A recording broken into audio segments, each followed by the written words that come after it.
हो सकता है अशोक महतो भड़क कर अनंत सिंह की हत्या भी करवा दे दिया। अनंत सिंह के लिए तो बेऊर जेल भी एक मजाक ही है, इसलिए मैं शुरू से कहता हूं कि उसको दिल्ली के तिहाड़ जेल भेज देना चाहिए। हाँ, जैसे शहाबुद्दीन को आपको याद होगा, जब शहाबुद्दीन सिवान जेल में रहता था तो वहाँ बाकायदा दरबार लगाता था जेल में। हाँ, जेल के जो अधीक्षक था भागा रहता था, उसके चैम्बर में शहाबुद्दीन दरबार लगाता था, क्योंकि अपनी गली में तो कुत्ता भी शेर होता है, तो सिवान में तो शेर ही थे। लेकिन बाद में जब तिहाड़ जेल भेज दिया गया शहाबुद्दीन को, तो औकात में आ गया। अशोक महतो हो सकता है अनंत सिंह की हत्या भी करवा दे। और शायद मैंने इतनी चैनलों को कहा, तो इस वजह से अनंत सिंह ने भी ज़्यादा खुद फन नहीं की, ज़्यादातर अपने घर में ही बैठे रहे, मीडिया को इंटरव्यू देते रहे, सिगरेट लाओ जी या बीड़ी लाओ जी करते रह गए। गैंगवार की स्थिति तो बन ही गई थी, अभी भी खतरा टला नहीं है। गढ़ी चौक के पास होटल बुद्धा रेजिडेंसी है, वहाँ पुलिस ने छापामारी की तो AK-47 बरामद हुआ। सर, आप अनंत सिंह को लेकर काफ़ी हमलावर है और वो भी आपके ऊपर बहुत बार टिप्पणी कर दिए हैं, ऐसा बात बोले कि गधा बोलते हैं कि बस बुद्धि नहीं है, सठिया गया है, पगला है, तमाम तरह के अनंत सिंह आपके ऊपर आरोप लगा। क्या कुछ कहेंगे? दोस्तों, जब से अनंत सिंह पेरोल 15 दिन के पेरोल पे जब से जेल से बाहर निकल के आए हैं, पूरे बिहार में कहीं ना कहीं एक चर्चा का विषय बने हुए हैं। वहीं दूसरी तरफ पूर्व IPS हमारे साथ हैं अमिताभ कुमार दास, ये पहले एक आशंका जता दिए थे कि हो सकता है अनंत सिंह का मौत अशोक महतो के द्वारा करवाया जा सकता है। और कल का खबर आपको बता दें कि मुंगेर लोकसभा के लखीसराय में AK-47 बरामद हुई है एक होटल से। वहीं दूसरी तरफ ये मॉडिफाइड है। और पहले सर आप आशंका जता दिए थे, क्या लग रहा है ये जो AK-47 जो बरामद हुई है उस होटल से, क्या इससे क्या कुछ लिंक लग सकता है? देखिए, लिंक तो है ही। मैं लखीसराय जिले का SP भी रह चुका हूँ जी। और अभी बिहार में सबसे ख़राब हालत इसलिए हो गए हैं क्योंकि जो मुख्यमंत्री हमारे हैं पलटू राम, वो अनंत सिंह के गिरोह में शामिल हो गए हैं। और इसी वजह से अनंत सिंह का भी मतलब आप कह सकते इतना बढ़ा हुआ मन है। आप समझिए कि अनंत सिंह को पैरोल दिया गया 15 रोज़ के लिए। ये कहा गया, आधिकारिक वजह बताई गई कि पुश्तैनी ज़मीन का बंटवारा करना है। तो मेरा यही सवाल है बिहार सरकार से कि ये ज़मीन का बंटवारा 4 जून के बाद नहीं हो सकता था क्या? मतगणना के बाद क्या नहीं हो सकता था क्या? इतनी हड़बड़ी क्या हो गई थी? तो एक बच्चा भी जान रहा है कि अनंत सिंह को इसलिए जेल से छोड़ा गया जिससे कि मुंगेर में वो ललन सिंह की मदद कर सके। और इस वजह से पलटू राम ने मुंगेर के लोकसभा सीट को आप कहिए कि बहुत एक गर्म सीट बना दिया, क्योंकि सबको मालूम है वहाँ जो अनीता देवी है राजद की प्रत्याशी, वो खूंखार क्रिमिनल की पत्नी है अशोक महतो की।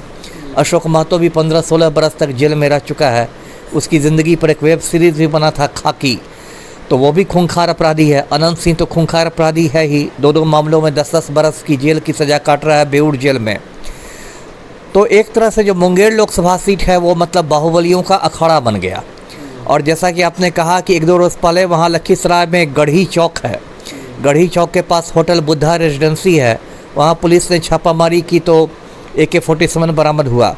इसके पहले 1-2 रोज़ पहले मुंगेर में वासुदेवपुर थाना है, वहाँ एक झाड़ियों में एक हथगोला बरामद हुआ, हैंड ग्रेनेड। तो देखिए, गैंगवार की स्थिति तो बन ही गई थी, अभी भी खतरा टला नहीं है, क्योंकि तनाव तो है ही। कल तो अनीता देवी पर मतलब कथित रूप से हमला भी किया गया है, कार में भी तोड़ फोड़ की गई है। तो बताइए इसमें तो देखिए, लेकिन सबसे ज़्यादा मुझे निराशा हुई है चुनाव आयोग से। एक तरफ जो हमारे मुख्य निर्वाचन आयुक्त हैं राजीव कुमार, वो बड़ी बड़ी बात करते हैं, कहते हैं कि सी विजिल ऐप है, इस ऐप के माध्यम से कोई भी नागरिक शिकायत कर सकता है। लेकिन इतना बड़ा कांड हुआ बिहार में, एक खूंखार क्रिमिनल को छोड़ दिया गया चुनाव के समय, और चुनाव आयोग क्या कर रहा है? मुंगेर में जो पुलिस ऑब्जर्वर बैठे हुए हैं चुनाव आयोग के, वो क्या कर रहे हैं, है ना? तो चुनाव आयोग से बहुत ज़्यादा निराशा हुई है इस पूरे मामले में। और देखिए, मैं तो शुरू से ही कहता रहा था कि अशोक महतो हो सकता है अनंत सिंह की हत्या भी करवा दे। और शायद मैंने इतनी चैनलों को कहा, तो इस वजह से अनंत सिंह ने भी ज़्यादा खुद फन नहीं की, ज़्यादातर अपने घर में ही बैठे रहे, मीडिया को इंटरव्यू देते रहे, सिगरेट लाओ जी या बीड़ी लाओ जी करते रह गए, प्रचार में ज़्यादा नहीं घुमा। तो अभी भी मैं यही कह रहा हूँ कि देखिए, इन लोगों ने बिहार में कानून का मजाक बना दिया है। अनंत सिंह के लिए तो बेऊर जेल भी एक मजाक ही है, इसलिए मैं शुरू से कहता हूँ कि उसको दिल्ली के तिहाड़ जेल भेज देना चाहिए। हाँ, जैसे शहाबुद्दीन को आपको याद होगा, जब शहाबुद्दीन सिवान जेल में रहता था तो वहाँ बाकायदा दरबार लगाता था जेल में। जेल के अंदर? हाँ, जेल के जो अधीक्षक था भागा रहता था, उसके चैम्बर में शहाबुद्दीन दरबार लगाता था, क्योंकि अपनी गली में तो कुत्ता भी शेर होता है, तो सिवान में तो शेर ही थे। लेकिन बाद में जब तिहाड़ जेल भेज दिया गया शहाबुद्दीन को, तो औकात में आ गया। तिहाड़ जेल में सारी हेकड़ी निकल गई और अंत में तिहाड़ जेल के कैदी के रूप में ही कोरोना से मौत हुई।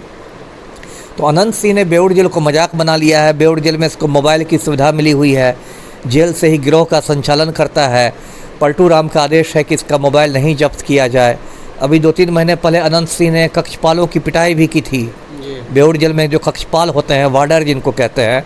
जेल के अंदर खबर आपको कैसे है फिर? अरे मेरे हर जगह खबरी लोग हैं, ऐसा थोड़े ही। और ये खबर जो मैं बता रहा हूँ ये तो बाहर भी आ गई। बाकायदा इसमें बेउर थाना में FIR दर्ज हुआ है, प्राथमिकी दर्ज हुई है। आप बेउर थाना से पता कर सकते हैं। और उसमें अनंत सिंह को नामजद अभियुक्त बनाया गया है। लेकिन चूंकि पलटू राम अनंत सिंह के गिरोह में शामिल हो गए हैं, इसलिए जेल IG की भी औकात नहीं है अनंत सिंह को कुछ करने की। इतनी तक औकात नहीं है जेल IG को कि अनंत सिंह को पटना से भागलपुर। सर, आप अनंत सिंह को लेकर काफ़ी हमलावर है और वो भी आपके ऊपर बहुत बड़ा टिप्पणी कर दिए हैं।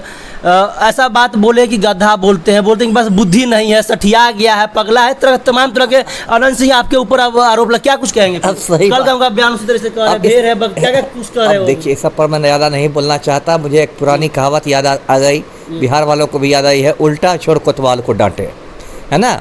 पर हम तो जन्मे नहीं करते कि कोई IPS से OPS थे। ठीक है, नहीं जानते हैं तो अच्छी बात है ना।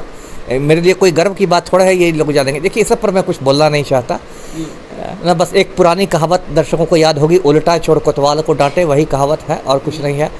वो सब नहीं, उसने क्या कहा क्या नहीं। मैं तो निडरता से, यही मेरी पहचान है, मैं अपनी बात हमेशा निडरता से कहता हूँ। माफिया से मैं नहीं डरता। मैंने आनंद मोहन के खिलाफ भी आवाज़ उठाई है, अनंत सिंह के खिलाफ भी आवाज़ उठाई है, अशोक महतो को भी क्रिमिनल बताता हूँ, पलटू राम की भी पोल खोलता हूँ। मेरी तो वही पहचान है कि मैं खड़ी खड़ी बात करता हूँ। तो इसलिए से कुछ नहीं होगा। लेकिन अभी भी मैं कहता हूँ कि चौकस रहना चाहिए, क्योंकि 4 जून तक अभी काफ़ी तनाव रहेगा। मतगणना के दिन तक तनाव रहेगा, मतदान के बाद भी हिंसा होती है। सबको चौकन्ना रहना चाहिए, चुनाव आयोग को भी और इसको भी, बिहार पुलिस प्रशासन को भी। और इसकी भी संभावना है कि 4 जून के बाद हो सकता है अनंत सिंह की पत्नी नीलम देवी को पलटू राम मंत्री बना दे अपने सरकार में, है ना। इस बात का दावा कैसे? अब हो सकता है जो अनंत सिंह है पलटू राम को फ़ोन करे, गाली गलौज करे, तो पलटू राम डर के मारे बना दे उसकी पत्नी को। पलटू राम की तो कोई औकात नहीं ना अनंत सिंह के सामने है। ये तो अनंत सिंह की एक तरह से चपरासी हैं। कुछ भी हो सकता है। बिहार में देखिए बहुत विकट स्थिति, अंधेर नगरी चौपट राजा के हालात हैं। हम लोग बचपन में नाटक पढ़ते थे, अंधेर नगरी चौपट राजा। अब बड़ा होकर उसका मंचन देख रहे हैं बिहार में, तो स्थिति बहुत खराब है जी। मुंगेर लोकसभा का बात किया जाए तो दोनों तरफ देखा जाए तो बाहुबली का एक टक्कर का लड़ाई है। और उसी में आप बोल रहे थे अशोक महतो अनंत सिंह पे भारी पड़ेंगे, हो सकता है उनको मरवा दे, ऐसा आप कह रहे सर? नहीं, भारी और हल्का की बात नहीं है। देखिए, मैंने ये कहा था कि अशोक महतो भी खूंखार अपराधी है और पैरोल के पर जिस तरह से अनंत सिंह को छोड़ा गया सरकार की ओर से, उससे लगा, मतलब एक मैसेज गया कि ललन सिंह जो है कहीं ना कहीं अशोक महतो को डराने की कोशिश कर रहा है। मतलब एक मैसेज गया, ये संदेश गया। इसलिए मैंने आशंका प्रकट की थी कि हो सकता है अशोक महतो भड़क कर अनंत सिंह की हत्या भी करवा दे, क्योंकि बाहुबलियों की तो कोई आचार संहिता नहीं है। ये लोग तो बाहुबली ही हैं, क्रिमिनल ही हैं। और पूरा जो मुंगेर है वहाँ 2 बाहुबलियों की मूंछ की लड़ाई हो गई है। अशोक महतो की पत्नी लड़ रही है, अनंत सिंह का चेला लड़ रहा है। तो दोनों बाहुबलियों के मूंछ की लड़ाई है। ललन सिंह को आप चला कर अनंत सिंह का चला ही ना हुआ। यदि आपको उसको जेल से निकालने की ज़रूरत पड़ गई खुद को जिताने के लिए, तो आपने मान लिया ना कि मेरा गुरु है ना। वो तो बंटवारा के लिए ना आए थे बाहर। बोल तो रहे हमारे 3 भाई मर गया, इसलिए हम लोग बंटवारा करना है, सबको बंटवारा करना है। जब भाई मर ही गए तब बंटवारा की क्या जरूरत? भतीजा से बंटवारा नहीं होगा क्या? ठीक है, होगा तो उसका भी जरा एक प्रेस कॉन्फ्रेंस करके बता दे कि भाई बंटवारा में कितना मामला आगे। तो सुबह से शाम तक 24 घंटे मीडिया को इंटरव्यू दे रहा है अनंत सिंह, बंटवारा कब कर रहा है? अब जनता से मिल रहे हैं। हाँ, तो जनता बंटवारा करेगी कि परिवार बंटवारा करे? देखिए, ये सब तो लोगों को उल्लू बनाने की चीज़ है, आंखों में धूल झोंकने की चीज़ है। ज़मीन का बंटवारा क्या होगा, वो सब बात ऐसे ही है। ज़मीन का बंटवारा होता है तो भतीजों के साथ बैठक करते, कुछ CO ऑफिस में जाते, कुछ दाखिल खारिज होता, कुछ म्यूटेशन होता, कुछ कागज़ पत्तर होता, वो तो कुछ दिखाई नहीं दे रहा है। ये सब बात तो ऐसे ही एक लोगों को उल्लू बनाने के लिए है। लेकिन ठीक है, ज़मीन का बंटवारा यदि कर रहा है तो ठीक है, शांतिपूर्ण बंटवारा करें। चलिए, तो हमारे साथ पूर्व IPS अमिताभ कुमार दास थे और देख सकते हैं कि मुंगेर में जिस तरीके से AK-47 बरामद हुआ, उन पर इनका क्या कुछ कहना था, राय लिए। बाकी आपका क्या कुछ राय है जो कमेंट बॉक्स के माध्यम से बताइएगा। धन्यवाद।